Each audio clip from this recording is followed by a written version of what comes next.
안녕하십니까, 박사호입니다. 트럼프 대통령 당선인이 툴시 가바드를 CIA와 NSA를 감독하는 국가정보국 국장으로 임명하자 우크라이나가 발칵 뒤집혔습니다. 우크라이나 허위정보대응센터는 툴시 가바드가 러시아를 위해 가짜뉴스를 유포했다고 비난하는 게시물을 조용히 삭제했습니다. 우크라이나 국가안보위원회는 2021년 3월 뉴스 보도와 소셜미디어에 허위 정보를 퇴치한다면서 허위정보대응센터를 설립했습니다. 이 기관은 우크라이나의 선전공세 기관인 동시에 우크라이나에 우호적이지 않은 러시아나 서방 관리들이 가짜뉴스를 퍼뜨린다고 비방하는 목표를 가지고 있습니다. 우크라이나 뉴스 웹사이트 strana.ua에 따르면 허위정보대응센터는 가바드를 언급한 4개의 게시물을 소셜미디어에서 삭제했습니다. 여기에는 2022년 4월 그녀를 수년간 크렘린의 돈을 받고 외국 청중을 위해 일해온 사람이라고 설명한 게시물도 있었습니다. 2024년 6월 게시물에서 가바드는 젤렌스키에 대한 허위 정보를 퍼뜨린 혐의를 받았고 2023년 2월에는 친러시아적 수사를 표방하고 있다는 혐의를 받았습니다. strana.ua에 따르면 게시물은 목요일 아침에 삭제됐습니다. 그러나 가바드가 크렘린의 돈을 받았다고 비난하는 2022년 허위정보대응센터 게시글은 여전히 국가안보위원회 X계정에 남아있었습니다. 키예프는 언론인 터커 칼슨과 억만장자 일론 머스크를 포함해 우크라이나를 비판하는 서방 유명인사들을 거듭해서 비난했습니다. 툴시 가바드는 중동에서 미국의 군사 개입에 오랫동안 반대해왔고 워싱턴이 호전적이라고 비난해왔습니다. 그리고 2022년에 민주당을 탈당했고 지난달 공화당에 입당해 트럼프 지지를 선언했습니다. 2022년 가바드는 미국이 키예프의 나토 가입 열망에 대한 러시아의 합법적 안보 우려를 인정했다면 분쟁은 피할 수 있었다고 말했습니다. 그녀는 그 이후 분쟁은 협상을 통해 해결되어야 하며 우크라이나는 중립국이 되어야 한다고 주장해왔습니다. 가바드는 지난해 젤렌스키를 비난하며 그가 우크라이나 언론의 통제권을 장악하고 야당을 불법화했다고 비판했습니다.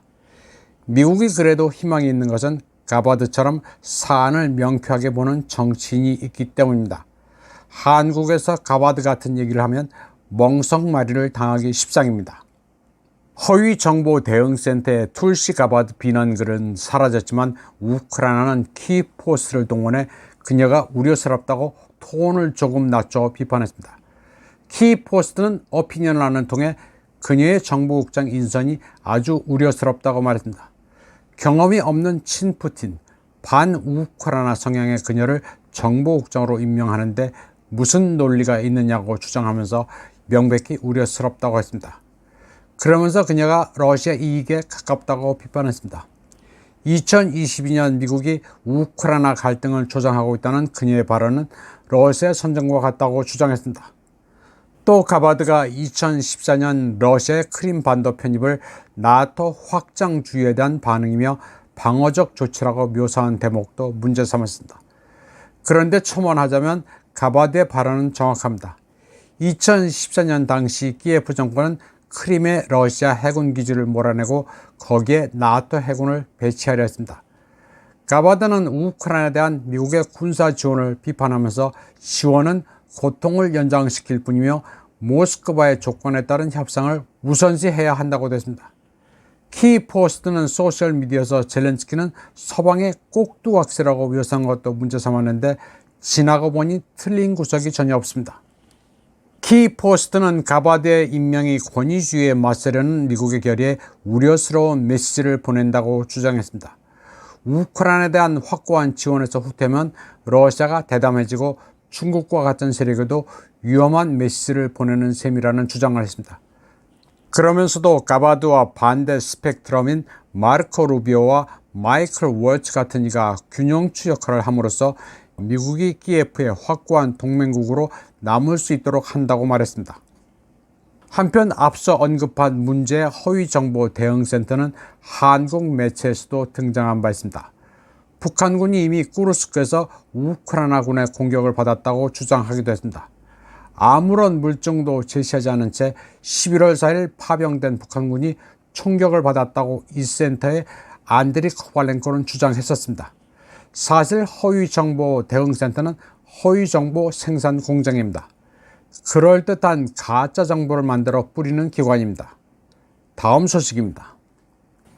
젤렌스키의 수석보좌관 미하일 포돌약은 트럼프 대통령 당선인이 키예프를 계속 지원하도록 설득할 수 있다고 주장했습니다. 그는 우크라이나가 트럼프의 지지를 확보하기 위해 유럽에 주둔하고 있는 미군을 부분적으로 우크라이나군이 대체하고 우크라이나의 희귀 광물에 대한 독점적 접근을 제공할 수도 있다고 밝혔습니다. 그는 이태리 일간지 라 레스푸블리카와의 인터뷰에서 트럼프 정권에서 미국 우크라이나 관계가 어떻게 될지, 그리고 트럼프의 백악관 복귀가 젤렌스키의 소위 승리 계획에 어떤 영향을 미칠 수 있는지에 대한 질문을 받았습니다. 로드맵은 젤렌스키가 지난달에 제시했으며 우크라이나가 나토에 가입하도록 즉각 초대할 것을 요구하고 있으나 서방에서는 냉대를 받았습니다. 모스크바는 이 계획이 러시아와 나토 간의 직접적인 갈등을 야기할 수 있는 요소라고 일축했습니다. 그러나 포돌약은 그 요소 중 일부는 트럼프의 관심을 끌 수 있다고 주장했습니다. 그는 트럼프에게 다양한 지역, 우선적으로 유럽에서 미군 병력을 부분적으로 대체할 방안을 제공할 수 있다고 말했습니다. 또 리튬과 티타늄 같은 희귀 광물 매장지도 있는데 이를 함께 개발할 수도 있다고 했습니다. 이에 앞서 파이낸셜 타임스도 젤렌스키가 트럼프에게 광물 자원 투자 심사권을 부여하는 식으로 워싱턴을 자기 편으로 설득시키려 하고 있다고 보도했습니다. 그리고 우크라이나 자원 개발권을 부여하는 과정에서 중국을 배제하면 된다는 식으로 말한 것으로 보도됐습니다. 이번 방송은 여기까지 하겠습니다. 시청해주신 여러분 감사합니다.